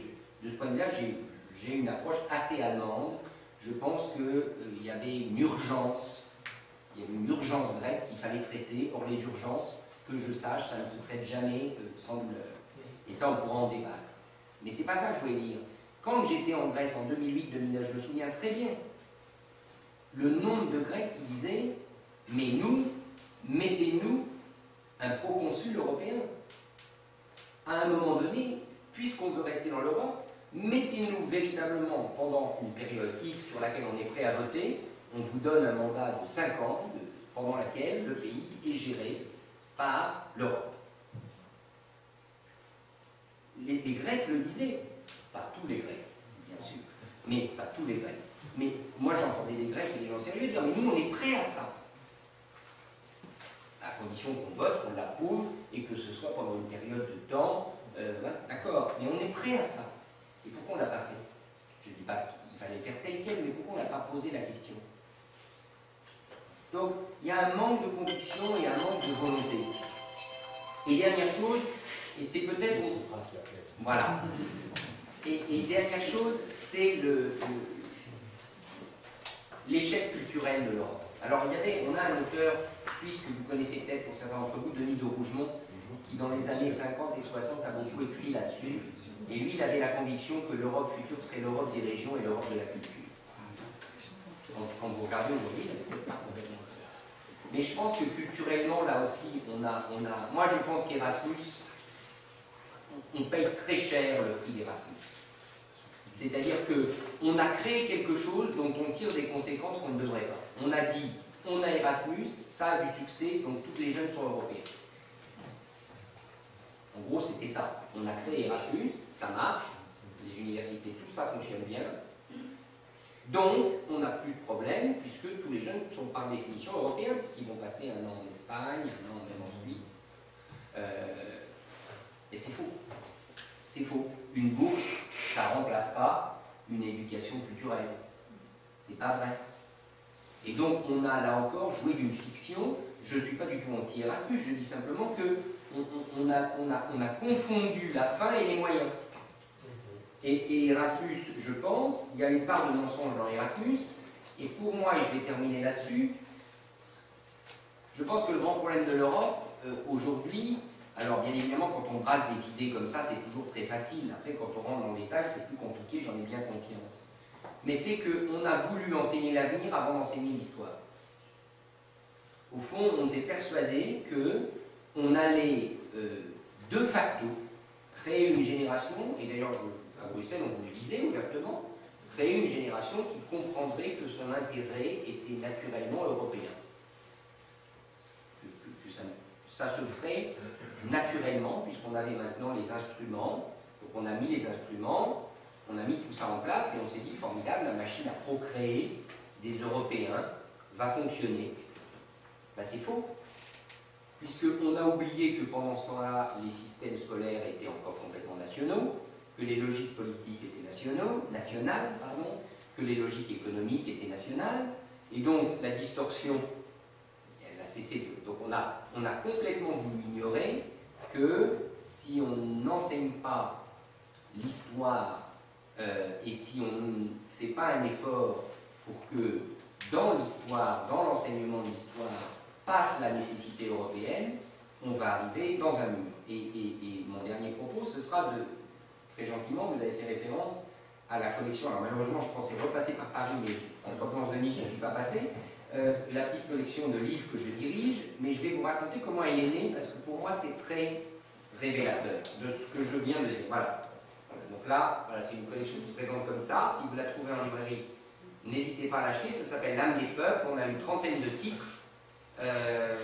Récemment, on a publié sur la ville de Bordeaux. On a publié, on a l'Italie. Là, on va publier les États-Unis. On n'a pas que des pays européens, mais on a déjà une dizaine de pays européens. Voilà, L'âme de peuple en petit format, avec toujours une couverture comme ça, genre papier peint. Cette collection, elle m'est venue parce que l'idée de cette collection m'est venue parce que j'étais en Grèce, en reportage. On est en 2009 ou 2010, je ne me souviens plus. Et comme toujours, quand vous êtes journaliste, vous connaissez bien ça, vous essayez toujours vous êtes quand même un peu obligé de vous renouveler. Vous n'allez pas toujours faire la même histoire, les Grecs, les réformes, la santé, etc. À chaque fois, j'essayais de trouver quelque chose d'un peu différent et nouveau. et je demande à des copains grecs, tiens, j'aimerais bien avoir l'avis d'un philosophe, quelqu'un qui soit très déconnecté de cette réalité économique, et qui s'interroge sur la Grèce, l'Europe, la crise, qu'est-ce que ça signifie. Et donc, via des copains grecs, on me conseille d'aller rencontrer un francophone, un universitaire, très connu et respecté, qui s'appelle Stelios Ramphos, qui est très orthodoxe, enfin, à un moment donné, il a un peu dévié dans ce milieu très pro-orthodoxe, notamment au moment du conflit sur l'ex-Yougoslavie, mais qui a une vue qui est considérée comme un observateur, je dirais, aigu de la société grecque. Je le vois, il a 70 et quelques années, et il me donne une interview qui était, je crois, bonne, agréable à lire. Enfin, le nœud de cette interview, c'était de dire, au fond, vous ne réformerez, vous étant Bruxelles, l'Europe, vous ne réformerez jamais la Grèce si vous n'arrivez pas à convaincre son peuple. Bon. La condition numéro 1 des réformes, ce n'est pas les chiffres, ce n'est pas les nécessités économiques, c'est d'abord que le peuple se l'approprie. Franchement, c'est quand même un truc assez basique. Pas besoin des philosophes pour penser ça. Lui, il le pensait bien, c'était très bien étayé, etc. Ça a fait une bonne interview. Je fais cette interview, on la publie, buzz extraordinaire à Bruxelles. Tout le monde s'empare de ce truc, 4 mers, la cite de 3 fois, excellente interview, formidable. Là, vous vous dites quand même, il y a un problème. S'ils n'avaient pas compris ça, s'ils n'avaient pas compris ce truc de base, c'est qu'il y a quand même un gros problème. Alors moi, j'étais évidemment très content du buzz que faisait cette interview, bien sûr. À peu près 3 jours après, j'ai un coup de fil à l'époque, comment on appelle ça, le rédacteur des discours, où il a plume de Herman Van Rompuy, qui était à l'époque président du Conseil européen, comme ministre belge, qui m'appelle. C'est un type très bien qui s'appelle Luc Van Middelaar, qui a fait un bouquin qui est très très bien, qui m'appelle, qui me dit, Richard, est-ce que tu peux me donner les coordonnées de Stelios Ramphos, j'ai lu ton papier, etc. Je dis, oui, bien sûr, pas de problème, je lui donne, et je dis, mais pourquoi? Ah oui, parce que Van Rompuy veut absolument l'inviter, c'est formidable, etc. Et donc là, vous vous dites, voilà, c'est là où je voulais en venir, c'est-à-dire que tout cet aéropage de gens surpayés, très bien payés, qui sont très bien formés, qui sont tous très européens, personne avait pensé à scénariser ou à réfléchir ce truc de base qui est qu'on ne réforme pas un pays si on n'arrive pas à convaincre son peuple. Voilà. Et bien ça vous inquiète quand même. Quand vous êtes le nez devant cette réalité, quand vous savez que ces institutions européennes payent des millions d'euros, et je ne conteste pas les factures, mais des agences de communication X ou Y qui toutes réfléchissent, et que personne n'a pensé à ce truc de base, vous vous interrogez quand même sur le fossé qui s'est créé. Peut-être parce que, et il faut accepter de le dire, moi je crois 2 choses. D'abord que les machines administratives dans l'humanité entière accouchent de ce genre de fossé à un moment donné. Et deuxièmement, parce que l'Europe manque peut-être de drame. Et elle a manqué de drame. Et quand vous manquez de drame, et ça c'est, je vois que des... Mais quand même, moi je pense qu'il y a un petit peu de ça quand même. Quand vous n'êtes jamais dans le dur, parce que la crise grecque c'était du dur pour les Grecs. Là vous étiez dans le dur. Et quand vous n'êtes jamais dans le dur, vous finissez par croire à ce que vous dites, même si ça n'a plus d'écho dans la réalité. Et donc voilà, est-ce que l'Europe a une âme? Moi j'en suis convaincu. Est-ce que l'Europe vue de Suisse va bien? Non, elle va mal. Est-ce que l'Europe peut aller mieux? Bien sûr. La difficulté étant que pour aller mieux, il faut se soigner, et que pour se soigner, il faut faire des sacrifices, régime et autres choses, si on fait le parallèle, et que c'est difficile quand vous le faites à 28. Voilà.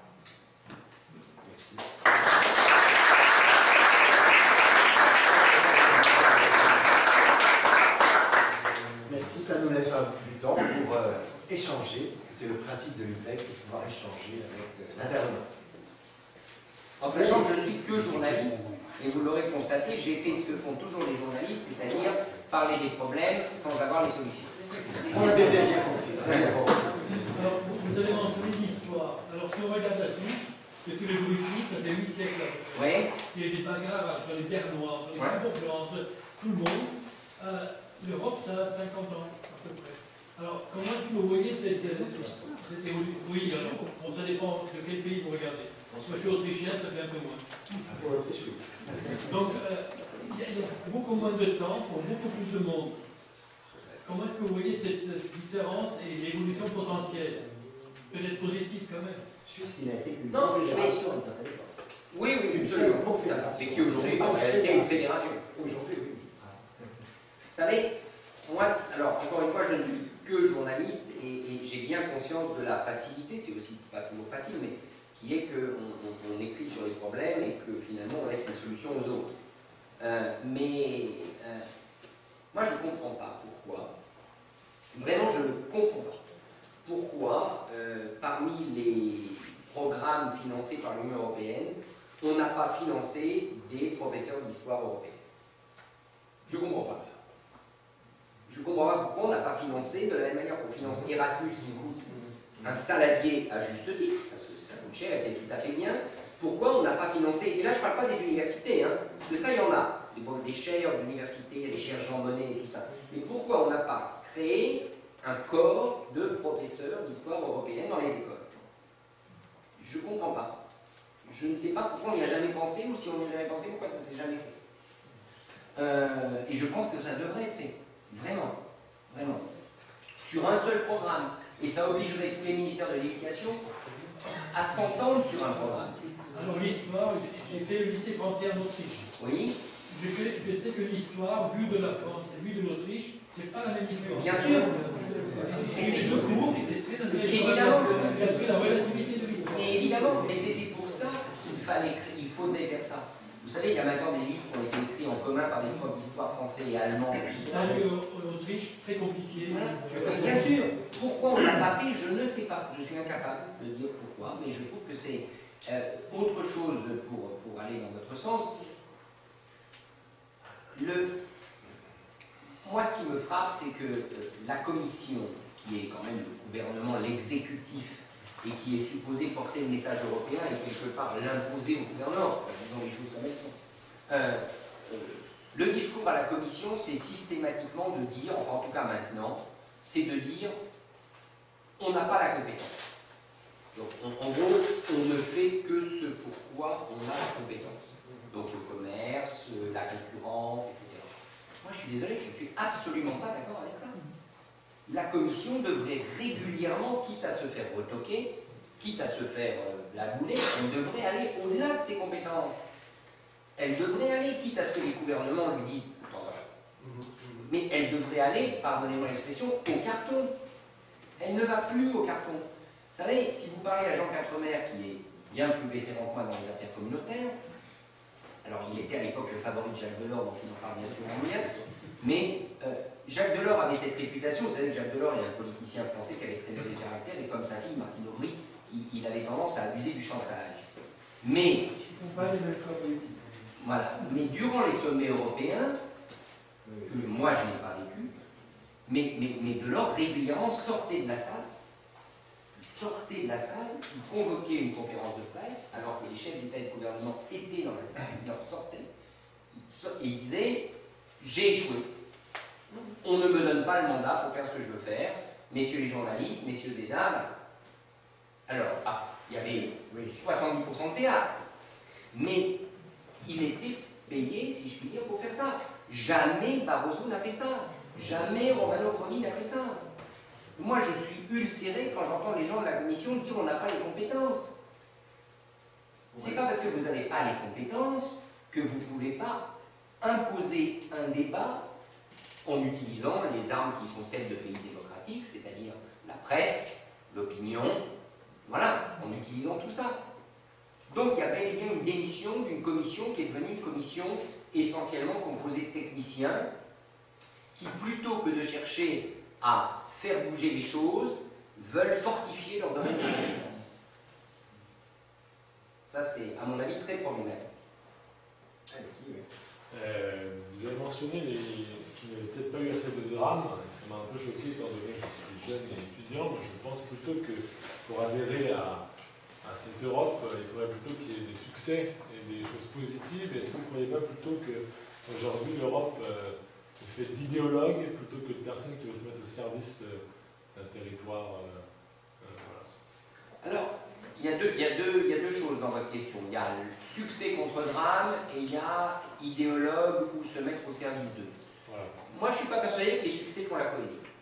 Alors là, c'est mon point de vue, hein, je ne suis pas persuadé. Parce que les succès, il y en a. Alors on va vous citer Airbus, Ariane, Galileo, le marché commun, il y en a. Mais les succès, je ne suis pas sûr qu'ils soient très fédérateurs. Je ne suis pas certain. Je pense que les drames, s'ils sont bien gérés, parce que le problème du drame, c'est que s'il est mal géré, on est bien d'accord.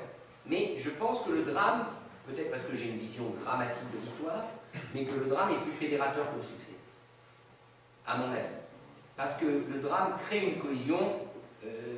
Alors là, par exemple, la crise des migrants est typique. Ça s'est joué à peu de choses. Maintenant, c'est la débandade généralisée. Mais ça s'est joué franchement à peu de choses. Et là, il faut être très sévère. Ça s'est joué en gros sur François Hollande, qui n'a pas eu, je ne vais pas dire le mot, mais qui n'a pas eu la conviction de dire à Merkel, je suis avec vous. Et je tiendrai bon. Ça s'est joué à ça, en réalité. À partir du moment où Hollande a basté, Merkel s'est retrouvée seule et tout le truc a commencé à se déliter. Mais si Hollande, au moment où Angela Merkel dit on va les accueillir, on peut les accueillir, parce que le plus important c'est le on peut, c'est pas le on va, c'est on peut les accueillir. Si Hollande dit la même chose, la donne change complètement. Donc moi je suis pas de votre avis sur le succès. Je pense que les succès ne sont pas toujours fédérateurs. Parce que les succès, tout simplement, les pays ont tendance à se les attribuer. Vous avez remarqué quand même que les Français disent toujours qu'Ariane est un programme français, qu'Airbus est un programme français, etc. Ensuite, deuxième question, est-ce qu'il y a trop d'idéologues? Oui, vous avez raison. Vous avez raison, je pense que l'Europe est devenue malheureusement une idéologie. C'est là où c'est très dangereux. Parce que quand vous êtes apparenté ou quand vous êtes perçu comme idéologue, ben, vous provoquez en retour des idéologies contraires. C'est vrai, l'idéologue en chef pourrait s'appeler Jean Quatremer. Là, pour le coup, voilà, le commissaire politique de l'Europe. Oui, c'est vrai que des journalistes comme Jean, qui sont des gens passionnés, intelligents, etc., aujourd'hui, je pense qu'il est lui-même prisonnier de son côté européiste. Oui, ça c'est vrai. Ça c'est inquiétant, parce que malheureusement, c'est souvent les meilleurs d'entre nous qui sont maintenant prisonniers de leur personnage. C'est un peu le cas de Sylvie Goulard, par exemple. Oui, c'est vrai. Il y en a à mon avis un seul qui a réussi, enfin seul, il n'y en a pas qu'un, mais ceux à qui je pense, il y en a un seul qui jusqu'à maintenant a réussi à bien s'en sortir, c'est Danny Cohn-Bendit, qui au fond a toujours réussi, donc comme quoi c'est un modèle, malheureusement peu de gens le suivent, il a toujours réussi à être européen sans être européiste. Et je pense que de ce point de vue-là, parce que fondamentalement Danny est un contestataire. Voilà, exactement. Et que c'est un propre allemand, c'est très juste ce que vous dites. Tout à fait. Voilà. Mais il y a chez les Français ce risque de produire des européistes. Et ça c'est inquiétant. Autre question, allez-y, n'hésitez pas. C'est là que vous avez dit que le problème actuel, c'est que les personnes politiques, ils n'avaient pas forcément eu d'expérience en entreprise. Oui, je parlais du point de vue suisse sur les politiques français. Oui, voilà. Et du coup, vous imaginez plutôt un État où, par exemple, un gouvernement il serait composé de chefs d'entreprise avec une double casquette à la fois dans la fonction publique et en même temps qui continue à diriger, enfin des vrais chefs d'entreprise. Moi, j'ai pas de modèle. J'ai pas de modèle. Je pense qu'on peut être un très bon politique en ayant peut-être fait que des mandats électifs. Je pense simplement qu'il faut d'abord, il y a deux règles qui sont quand même des règles de base. Un, le panachage. C'est-à-dire que quand vous avez dans un gouvernement que des politiques qui n'ont jamais travaillé en entreprise, là, il y a un problème. Là, il y a un problème. Quand ce sont que des gens qui ont fait de la politique professionnellement depuis le début, ce qui est à peu près le cas du gouvernement français actuel si vous le regardez, bien, à peu près, ce sont des gens qui n'ont fait que de la politique, là il y a un problème. Il y a clairement un problème, c'est pas être démago que de dire ça, il y a juste un big problème. Voilà. Il y en avait un qui était, là je vais être provocateur, il y en avait un qui avait une expérience, c'était Cahuzac. Il était chirurgien. Une expérience fiscale importante aussi. Pardon, Sarkozy est avocat. Non, il n'est pas avocat. Il est devenu avocat après avoir été élu. Non, il n'est pas avocat. Donc je pense que, le panache, comme dans tous les corps sociaux, comme à l'université, comme dans le journalisme, à partir du moment où le recrutement, et d'ailleurs on a ce problème dans la presse, à partir du moment où le recrutement devient trop uniforme, ça ne va plus, ça ne marche plus. Donc il y a un problème de recrutement et de panachage des élites. Alors ensuite, est-ce que tous les dirigeants politiques aujourd'hui devraient être passés par le monde de l'entreprise? Eh bien, je vais être démagogue et je vais dire je pense que oui. Je pense que oui. Parce que, surtout dans un pays où il y a 12% de chômeurs. Surtout dans un pays où il y a 12% de chômeurs. Parce que c'est quand même dans l'entreprise, et je ne prends pas l'entreprise au sens réducteur du terme, hein, c'est pas nécessairement l'entreprise, ça peut être même quelque chose de para-administratif, ça peut être, mais dans un pays où il y a 12% de chômeurs, si vous ne connaissez pas la réalité de l'emploi au sens de la gestion des communautés humaines, de l'emploi, en gros de l'offre et de la demande, de la nécessité d'ajuster l'offre à la demande, vous avez quand même un vrai problème. J'ajoute à ça une chose formidable, c'est que, et ça c'est la France, c'est que vous demandez tout, alors là je suis sûr que vous demandez, tout le monde va vous dire la même chose, le premier acteur à ne pas respecter ces lois, c'est l'État français. C'est quand même fabuleux. C'est quand même un truc fabuleux. C'est-à-dire que l'État emploie des gens, des fois sans CDD ou sans payer les taxes, etc. L'État paye ses factures en retard, donc il y a quand même un vrai problème. C'est-à-dire que ceux qui dirigent l'État ne respectent même pas les lois qu'ils imposent à tous ceux qui ne sont pas. Ce que je dis est évidemment tel quel, interprété comme ça peut être interprété comme de la démagogie populiste, mais c'est la réalité. Regardez les rapports de la Cour des comptes, regardez, à chaque fois c'est accablant. Accablant. Pour revenir un peu de la cohésion, j'ai l'impression que vous avez parlé de l'armée suisse, mais il y a encore un autre facteur à un niveau plus élevé, c'est les colonels. Puisque en Suisse, les colonels ont un pouvoir de cohésion entre les entreprises. Une bonne entreprise a au moins un colonel. Oui. Que j'ai vécu. C'est vrai, c'est vrai. Et est-ce qu'un corps de, je ne sais pas quoi, pas nécessairement de l'armée, mais un corps d'Européens qui sont un peu partout dans tous les pays, Ouais. ce serait pas une solution intéressante de cohésion? Bon, ça existe, ça s'appelle l'Opus Dei.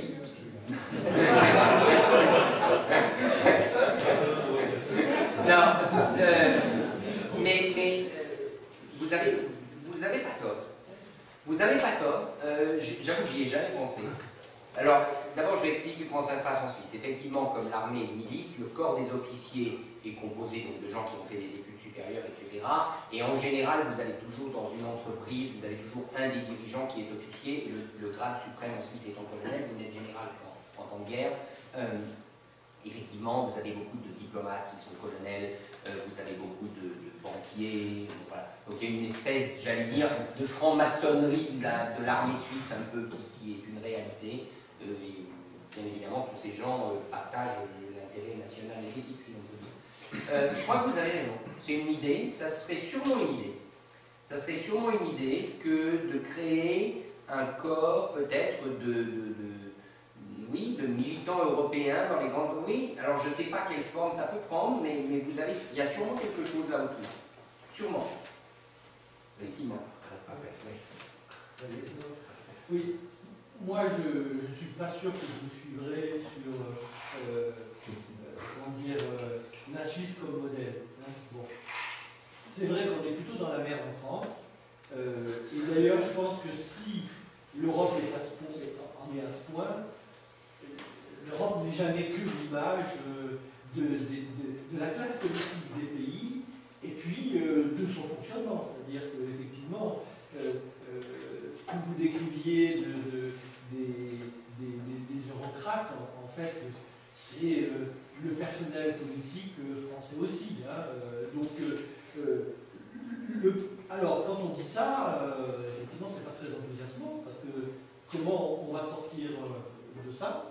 Et je pense qu'effectivement, on pourra difficilement imaginer un renouveau, un enthousiasme européen, pour l'Europe, que chaque pays, et notamment la France, sorte du marasme dans lequel elle est. Alors, je vous suis sur l'idée du drame, parce qu'effectivement, il y a bien un drame en Europe aujourd'hui, et c'est le drame des réfugiés, c'est pas le nôtre.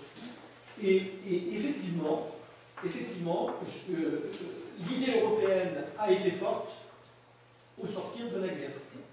Et effectivement, il faudra qu'on creuse encore le trou en France et en Europe, pour qu'effectivement on puisse espérer. Alors là, on a une échéance immédiate qui sont les échéances européennes. Oui, national. Et on va voir ce qui va en sortir. Oui. Et pour l'instant, on a l'impression que ça sera le pire. Mais moi, j'ose espérer qu'on est arrivé à un tel niveau que, effectivement, il y a plein de choses qu'il va falloir effectivement balancer à la poubelle de l'histoire, comme dirait l'autre, et que peut-être que 2017 va nous permettre de commencer à concrétiser ce que certains ont imaginé chacun dans leur coin, et qu'effectivement on ne peut pas être pire que là où on en est aujourd'hui. Alors, pour répondre à ce que vous voulez dire, pour répondre à ce que vous venez de dire, à ce que vous voulez dire, d'abord, moi j'ai jamais dit que la Suisse était un modèle. Et je me garderai bien de le dire. Je ne pense pas que la Suisse soit un modèle, pour des tas de raisons. Alors là, on ne va pas entrer dans le débat. Moi, je pense que la Suisse est une exception, par définition, pour des tas de raisons. Et je pense que la Suisse est bien mieux en dehors de l'Union européenne à cause de ça. Si elle était dans l'Union européenne, ça coûterait encore plus de bordel, donc il y en a déjà suffisamment comme ça. Elle est bien mieux en dehors de l'Union européenne, à mon avis. Mais en tout cas, elle n'est pas un modèle. Donc là, vraiment, et d'ailleurs, j'emploie jamais le terme. Sur le drame, il y en a un drame qu'on voit venir, à mon avis, qu'on ne veut pas voir venir, mais qui risque de venir, c'est le drame de l'euro. La monnaie, pas l'euro foot. Parce que si vous maintenez les taux zéro comme ça, si vous continuez d'accumuler les dettes à bon compte, il faut quand même dire la vérité, il y a un moment donné où ça va plus être tenable. Et donc, à mon avis, c'est là, comme ça, si je devais faire au doigt mouillé un pronostic, je pense que c'est là que le drame va venir. C'est qu'il y a un moment donné où l'existence de l'euro va être menacée. Alors là, il y a deux possibilités. Soit les égoïsmes nationaux sont tels qu'on revient, ou qu'il y a une forte tentation pour revenir aux monnaies nationales attisée par notamment les Américains qui veulent ça. Quand vous entendez Stiglitz et tout ça, c'est l'idée de l'euro est fini, abandonnez-le, c'est terminé, etc. Soit ce retrait autour de l'euro, c'est un peu l'idée de Hollande & Co, mais je pense qu'elle ne coagulera que dans le drame, si je puis dire, c'est-à-dire de se dire c'est l'euro qui nous tient. Donc là, je crois qu'il y a quelque chose, en tout cas, les taux zéro nous y mènent direct, à ce rythme-là. Ensuite, 2017, alors là, je dirais que si vous pensez que 2017 va être un redémarrage, quand je regarde le casting, j'ai quand même de la peine à y croire. Quand je regarde le casting, alors j'ai pas encore le scénario du film, mais les acteurs, d'abord tout ça manque terriblement de femmes. Non, il y en a 30. Non, il y en a une, effectivement, il y en a deux si vous ajoutez NKM qui vient dans les primaires, mais tout ça manque terriblement de femmes, je dirais, qui sont capables de porter le destin de la France, à mon avis. Donc je pense que voilà. Ensuite, je crois que le casting, il est pas bon. Le scénario me semble quand même pas très bon, lui non plus. La France n'a pas beaucoup d'argent, donc le producteur il est un peu en faillite. Ça m'étonnerait que ça accouche d'un blockbuster, hein, tout ça quand même. Là, on est. Alors, les Suisses, que voteraient les Suisses, j'en sais rien. Je dirais qu'en Suisse, aujourd'hui, en Suisse romande, allez, comme ça, le candidat qui fait un peu, qui excite tout le monde, c'est Macron. Je crois que c'est pas faux de dire que si vous faisiez un sondage en Suisse romande, quel est l'homme politique français qui peut sortir, voilà. Je pense que c'est Macron, mais pas parce que les Suisses le connaissent, ils ne le connaissent pas, parce qu'ils en entendent parler, parce qu'il est jeune, parce qu'il est, on va pas faire son portrait, ni homme ni femme, comme dit Sarkozy. Il a dit, hein, non, il a dit, c'est pas une blague, donc je crois que oui, s'il y avait un sondage en Suisse aujourd'hui, ce serait de dire c'est Macron. C'est à peu près le seul qui incarne quelque chose de nouveau dans lequel on peut avoir confiance, me semble-t-il. Voilà. Juppé sans doute aussi, parce que, mais dans un tout autre registre, c'est le plus, c'est peut-être quand même le plus sérieux. Donc je dirais, en Suisse, comme ça, le candidat dont le programme est le plus suisse, c'est François Fillon. En gros, si vous lisez son bouquin, c'est un programme, c'est une gestion assez libérale de l'économie, c'est lui sans doute qui se rapproche le plus. Voilà. Et d'ailleurs, quand il est venu, il a fait une très bonne audience en Suisse. Le problème, c'est qu'il a fait un très mauvais discours. Mais les gens étaient intéressés. Sauf que ça paraît assez peu probable qu'il passe la rampe, semble-t-il. Donc je dirais oui, Juppé-Macron, ce seraient les deux, j'imagine. Et Marine Le Pen. Et Marine Le Pen. Parce que vous avez quand même 30% des Suisses qui votent pour l'UDC, qui est un parti maintenant qui est quasiment identique au Front National, ou plus exactement vers lequel le Front National a dérivé. Moi j'ai été aux journées d'été du Front National à Fréjus, maintenant ça devient un truc très bon enfant, l'université d'été du Front National. Franchement, non mais ça devient un truc très bon enfant, avec des gens plutôt sympas, qui vous sourient, on n'est plus du tout dans la vieille haine anti-média. Alors, il y a encore des petits groupes, mais c'est très... Elle a très très bien réussi son affaire quand même. Elle a civilisé un parti de fachos. C'est quand même pas le truc le plus simple à faire. Et elle l'a plutôt bien fait. Ce qui fait que c'est inquiétant. Et elle l'a fait avec des arguments qui ne sont pas ceux de Blocher en Suisse. Parce que moi, c'est ce qui me frappe, c'est que Marine Le Pen, elle a quelque chose, alors qui m'intéresse. Moi, je pense, comme ça, je ne l'écrirai jamais comme ça, mais je pense qu'elle n'est pas d'extrême droite. Mon impression, c'est que Marine Le Pen, elle est bien évidemment, elle n'est pas d'extrême gauche, mais je veux dire, je pense que Marine Le Pen, en réalité, elle est un peu... elle est de droite, mais elle n'a pas vraiment de conviction. Je ne suis pas sûr qu'elle soit vraiment... Elle a un programme d'extrême droite, ne me méprenez pas sur ce que je suis en train de dire. Mais je crois que son habileté suprême, c'est quelque part ce qu'elle dit correspond à ce qu'elle est. Et elle est plutôt d'une droite alpine, un peu comme en Suisse, voilà, elle est plutôt... c'est vrai, la vraie facho de la bande, c'est quand même Marion Maréchal, qui, elle, est la bête politique. Alors, ils ont tous, au Parlement français, ils ont tous une trouille bleue de Marion Maréchal. À 26 ans, je crois qu'elle a 26 ou 27, cette nana, elle les a tous, elle les écrase tous. Non mais sérieux, hein, elle est vraiment, c'est une bête politique. Je ne sais pas si elle va durer comme ça, parce qu'en politique, il faut durer, mais elle est juste très bonne. Alors elle, c'est une vraie chose, c'est travail, famille, patrie. Hein. Il n'y a aucun doute là-dessus. Mais elle est très très bonne. Oui, bon, je comprends très bien l'idée du drame, effectivement, que vous dites, pour pouvoir être l'élément qui pourrait déclencher quelque chose. Mais j'ai envie par ailleurs d'être un peu constructif et quand on essaye on essaye actuellement à Grenoble de mettre en avant, disons, plus l'ambition d'une Europe des projets, une Europe un peu à la carte, hein, mais d'une Europe des projets. Et par exemple, dans notre cas, on travaille sur le fait de pousser l'idée d'une transition énergétique montée rapidement, en un temps assez court, moins de 30 ans, etc. Et voilà, donc on essaie d'être constructif. Alors, qu'est-ce que vous dites voilà, vous êtes naïf Non. C'est la grande idée de Danny Cohn-Bendit.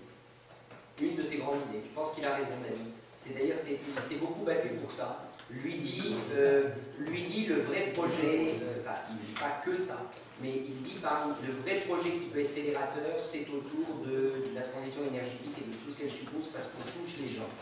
Ariane Espace, ça ne touchera jamais les gens, qu'on le veuille ou non. Ça restera toujours une fusée qui est envoyée depuis la Guyane. C'est la France. C'est la France. Oui, bien sûr, mais je veux dire, ce sera toujours une fusée qui va faire Airbus, ça sera toujours un avion que peut-être vous prenez, mais vous n'avez quand même pas le sentiment que c'est votre avion, surtout quand vous regardez le prix du billet. Alors que la transition énergétique, pour des tas de raisons, elle touche les gens. Pour des tas de raisons esthétiques, de factures de chauffage, et oui, je pense que c'est très vrai. Ça, c'est la grande idée de Dany qui est fou furieux parce que là aussi, les Français ont basté. Il y a une loi sur la transition énergétique, mais qui n'est pas du tout.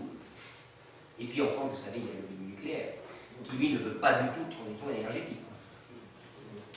On essaiera de contacter Daniel Cohn-Bendit après ce que vous dites. Oui, c'est une de ses grandes idées. Moi, j'aime beaucoup Dany pour ça, parce qu'il a en lui cette capacité à trouver des choses qui touchent les gens. Je veux dire, le type fait quand même combien 16% aux élections européennes de 2099. Non. Ah, c'est 99, l'Europe écologique, 99. Bon, succès. Voilà. Donc, après, les écolos, parce qu'ils sont nuls, les écolos français, ils sont dramatiques, quoi. Il faut les enfermer. D'ailleurs, maintenant c'est possible de les enfermer, c'est tellement peu qu'ils rentrent dans une cellule. Donc, voilà. Mais c'est vrai. Tout ça est enregistré, pas de souci. Pas de souci. Non, mais c'est vrai, ils sont dramatiques. Alors, vous avez encore une question, monsieur. Et devant, il y en a deux aussi. Hein. Oui, en fait, est-ce que vous ne croyez pas qu'il y a un désamour de l'Europe en France? Parce que déjà, on a, excusez-moi, ça va faire jaser certains, mais un problème d'identité. Parce qu'en fait, on se cherche finalement, et en fait, on se cache derrière ces valeurs de la République, liberté, égalité, fraternité, qui globalement aujourd'hui ne veut plus dire grand-chose, je crois, car on a mon point de vue. Et aussi, est-ce que l'Europe, on pourrait même jusque-là, nous fait d'une certaine manière perdre aussi ces peu d'identité que nous avons, en tout cas pour les Français que nous sommes, c'est-à-dire par exemple avec cette polémique qu'on n'aime pas sur le Burkini par exemple, Oui. où il y a eu des traités, je ne sais pas, j'ai peut-être mal lu, mais des traités, des choses qui ont été, voilà, on pouvait refuser le Burkini sur des plages, et je crois que le Conseil de l'Europe a mentionné que finalement cette loi, il y a un terme pour ça. Alors là, je ne sais pas. Honnêtement, je ne sais pas. Si, Mon voisin. Le Conseil ne s'est pas prononcé là-dessus, c'est le Conseil d'État. Conseil d'État. Le Conseil d'État, ça n'a rien à voir avec. Je ne sais pas si le Conseil d'Europe a pris une décision. Le Conseil de l'Europe, il n'a pas sur l'identité, alors, encore une fois, c'est un peu comme la question que vous avez formulée tout à l'heure. Il y a deux. Je me mets debout parce que j'étais en train pendant 6 heures, donc ça me fait bien de. On a besoin de partir. Non, pas du tout, au contraire. L'identité, oui, bien sûr qu'il y a un problème identitaire. Mais je ne crois pas que le problème de l'Europe soit un problème d'identité. Je ne pense pas. Je ne pense pas que ce soit un problème d'identité. C'est plutôt d'ailleurs un problème d'absence d'identité en ce qui concerne l'Europe. C'est-à-dire, je ne crois pas que ce soit un problème. Je ne crois pas que quiconque s'inquiète de l'identité européenne. Je crois que la difficulté. Moi, je parle de la France. Ah, vous parlez de la France. L'identité française, pardon. L'identité française, est-ce qu'elle est malmenée? Alors là, on rentre dans le scénario que monsieur est parti de 2017, parce que ça va être le grand feuilleton que ça Nous en savons les Gaulois. Voilà. Est-ce que la France a un problème identitaire? Alors moi, je ne crois pas. Je crois qu'il n'y a pas vraiment un problème d'identité française, au sens où l'identité française serait en péril. Je ne pense pas. Je pense simplement. Enfin, c'est une vue comme ça, même pas vue suisse, vue d'observateur de la société française. Je pense que la difficulté, c'est que l'identité française ne veut plus dire la même chose pour différentes catégories de la population. Et mais c'est pas tout à fait la même chose. Oui, c'est pas tout à fait la même chose. C'est-à-dire que je crois que la difficulté de la France, c'est que l'identité ne se résume plus au récit qui, lui, n'a pas changé. Le récit identitaire français, alors c'est nos ancêtres les Gaulois, ce que vous disiez, voilà, c'est ce qui est quand même assez amusant de se faire servir le récit par un type dont les ancêtres étaient hongrois. Enfin, je veux dire, c'est-à-dire en gros, c'était des Mongols. J'exagère, j'en rajoute, mais il y a quand même un petit peu de ça. Il y a quand même un petit peu de ça. Donc voilà, évidemment, il ne s'agit pas de discréditer le discours de Nicolas Sarkozy, mais moi je ne suis pas de fait que la France a un problème d'identité. Je crois qu'elle a envie d'avoir un problème d'identité. C'est pas tout à fait la même chose. Les Français ont envie d'avoir un problème d'identité parce qu'ils pensent, pour un certain nombre d'entre eux, qu'à travers l'identité, ils vont résoudre d'autres problèmes. Le problème, il n'est pas identitaire.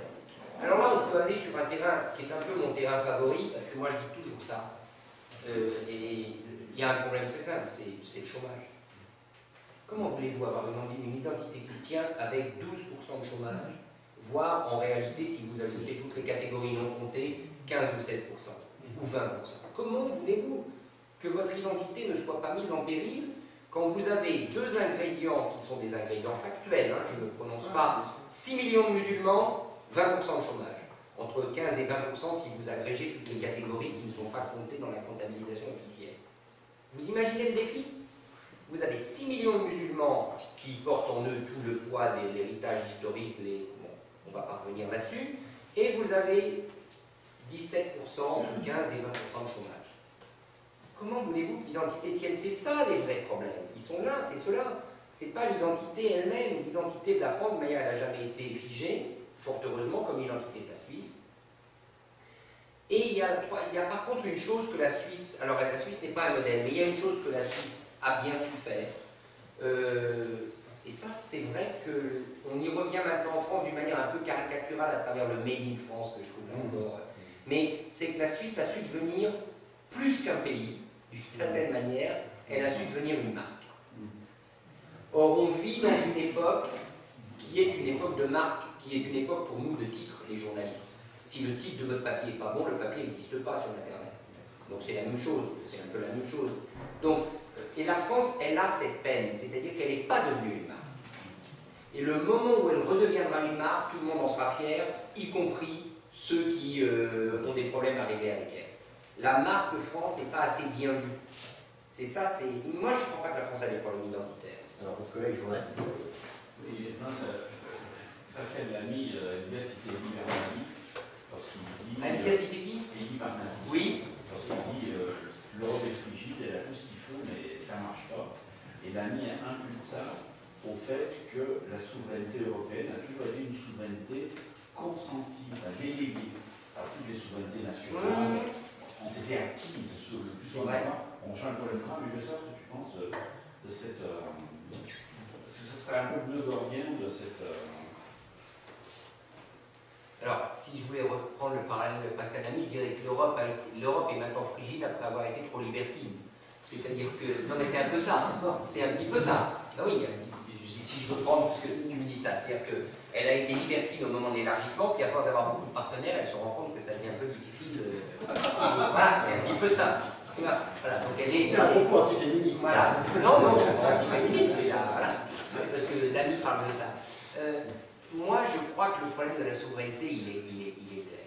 Ça, il est clair et il vient du fait que, qu'on le veuille ou non, et là c'est le produit de notre histoire, parce qu'elle n'a pas été amendée justement par éventuellement l'introduction de cours d'histoire européenne ou d'autres, l'histoire nationale, l'histoire au sens ce qu'on apprend dans les écoles de l'histoire, fabrique de la souveraineté dans les frontières. On fabrique de la souveraineté. Vous sortez diplômé de, prenons simplement le bac, vous apprenez que le pouvoir politique français, c'est avant tout les frontières de la France et que c'est dans le... Donc on fabrique de la souveraineté nationale. Tout fabrique de la souveraineté nationale. Or, on a un problème, c'est que comment vous faites pour que cette souveraineté nationale soit compatible avec la souveraineté européenne? Justement, la souveraineté, c'est battre monnaie, et la citoyenneté, c'est payer des impôts. Oui. Personne ne dirige, il ne fallait pas de parlement de la zone euro, personne ne dirige. C'est vrai, c'est juste. C'est vrai. C'est pour ça que je pense que ça va jouer autour de l'euro. Et on ne paye pas d'impôts. Mais c'est ma conviction. Donc, moi, c'est ma conviction. La théorie, il n'y a pas assez d'Europe. Tout à fait. Non. Moi, je pense que ça va jouer autour de l'euro, mais je ne suis pas sûr de la réponse. Je pense que ça va jouer autour de l'euro. Je pense que c'est l'euro qui va provoquer le choc, mais je ne sais pas quelle sera la réponse, parce que malheureusement, l'euro est impopulaire. Malheureusement, l'euro est impopulaire, y compris chez les jeunes qui n'ont connu que l'euro.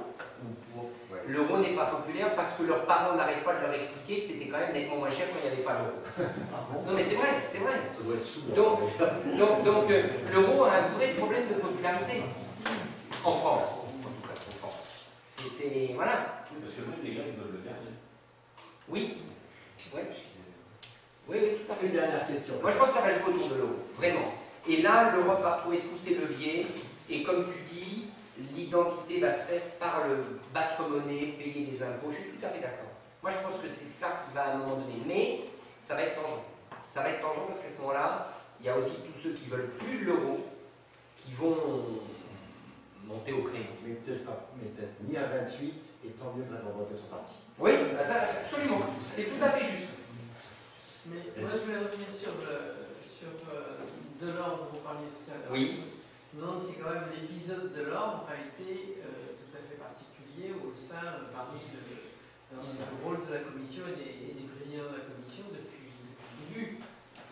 Et il y a eu la période Delors où là, Delors effectivement était beaucoup plus volontariste que l'ont été surtout ses collègues suivants. Il me semble que Juncker il a envie de faire des choses, mais Juncker il n'a quand même pas, la Commission effectivement n'a pas gagné en légitimité, je dirais, depuis que Delors était au pouvoir dans les années 85. Et moi j'aimerais bien que Henri redise 2-3 choses sur le traité de Lisbonne, parce que c'est vrai que le poids des États-nations, il a au contraire, il s'est au contraire accru, je pense, depuis que Delors était. Bon, il y a l'élargissement, enfin, je suis très d'accord avec beaucoup de choses que vous dites.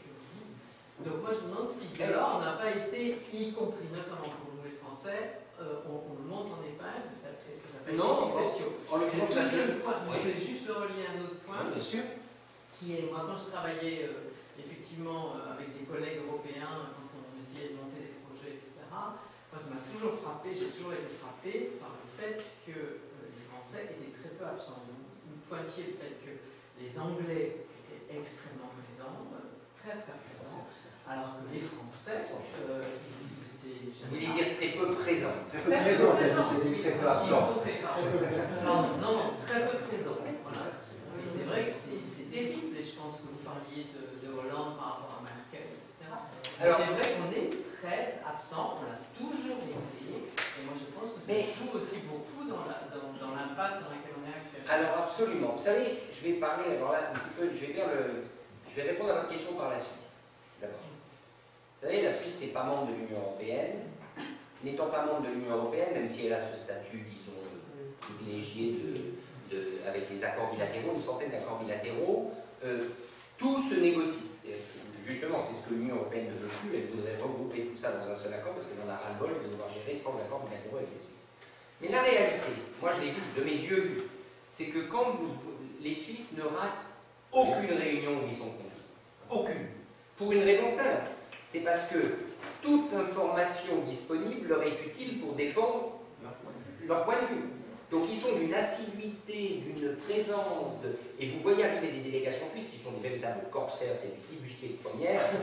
Mais oui, parce qu'ils défendent leur bout de gras de manière extrêmement tenace. Voilà, et ça manque, je pense, aux Français sans doute.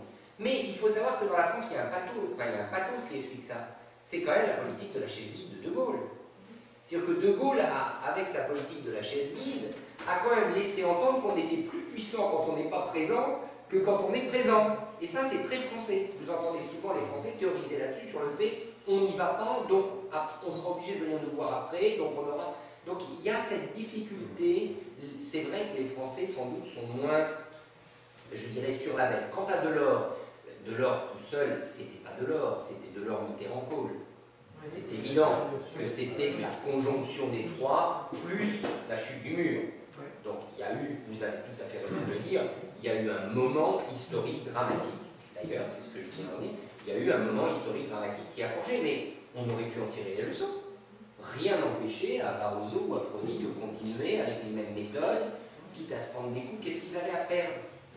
C'est ça que je ne comprends pas. Qu'est-ce que Barroso aurait eu à perdre à mettre les gouvernants devant le fait accompli? Se retrouver chez Goldman Sachs.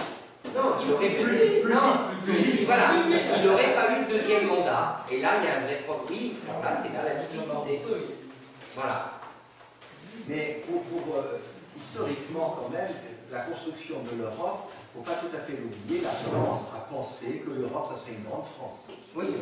Et que la conception d'une Europe comme une grande France, d'une certaine manière, au bout d'un moment, quand il y a plusieurs partenaires, ça perd de l'importance, ça perd de l'impact sur ce registre-là. Et ça agace terriblement les autres. Et c'est normal d'ailleurs, c'est normal. Ces derniers temps, je trouve que l'Allemagne considère que c'est une Europe allemande. Un peu. Oui. Allez, une dernière peut-être, après on fait un droit. C'est une façon de renverser la Suisse, mais oui. Je ne sais pas ce que j'ai invité la Suisse sur le temps. Très bien. Mais j'étais assez étonné, j'étais en Suisse au moment où il y a eu ce vote sur Schengen. Oui. Et j'ai été assez heureusement surpris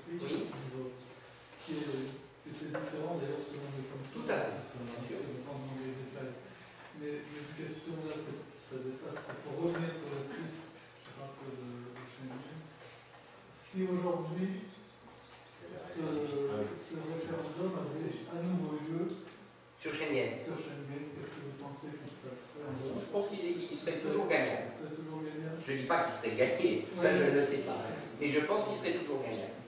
Les Suisses n'ont pas, vis-à-vis de Schengen, ils n'ont pas, la situation migratoire en Suisse ne s'est pas considérablement aggravée depuis qu'on est sur Schengen, parce que la Suisse d'abord la Suisse, il faut quand même le rappeler, elle bénéficie de l'endroit où elle est.